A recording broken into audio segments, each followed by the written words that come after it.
Behind me are the gates to the Navy Yard here in Washington, D.C. You see there's still a police presence here, and a few cars have come and gone at the facility. It is open, but only to essential personnel, as the FBI continues its investigation into the mass shooting that claimed the lives of 13 people. We obviously have had a horrific tragedy here at the Navy Yard in the immediate area. 8:20 a.m. Monday morning, police respond to an active shooter at the Washington Navy Yard. Witnesses describe the carnage inside. When I was standing in the alleyway, a person came up to talk to me to say what, he basically asked me what was going on in my building, and I said, I don't know what's going on. He goes, well, I heard there's a shooter in your building. And I said, well, that's news to me. And that was about the extent of our conversation. Then I heard 2 shots, and he got hit. In general, the people seemed to be, it's not state of shock, but they didn't understand what was going on, like myself.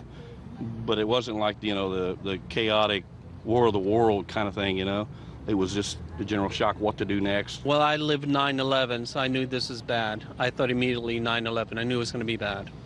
And then it was confirmed. Police now believe 34-year-old Alexis, who was killed at the scene, was the single and sole person responsible for the shooting. Here's what we know about him. He's former Navy, honorably discharged in 2011.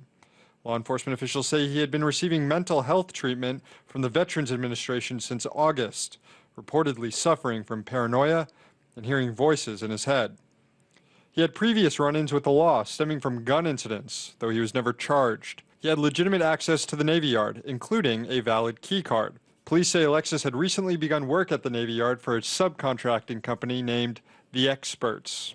It's reported that he shot his way into the building using a shotgun he purchased legally just a week ago in Virginia.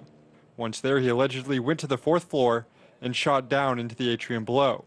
When it was all over, 13 people were dead, including the suspected gunman, who was killed in a firefight with police.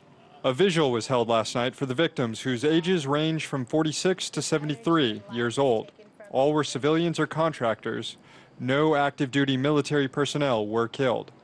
Police still don't have a motive, and survivors now try to cope. I have no great wisdom about what to do in the face of evil for you. I mean, I've told other people I'm a religious person. I draw comfort from my religion, but I don't think I have any special wisdom for you on that. So I go home and try and process it. Meanwhile, the nation's capital, Washington, D.C., moves on. This afternoon, the Washington Nationals played a baseball game just down the street. That game was canceled yesterday after the shooting.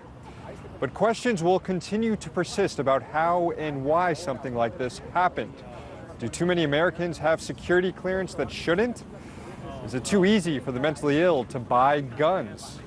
And what will the United States do to confront yet another mass shooting? In Washington, Sam Sachs, RT.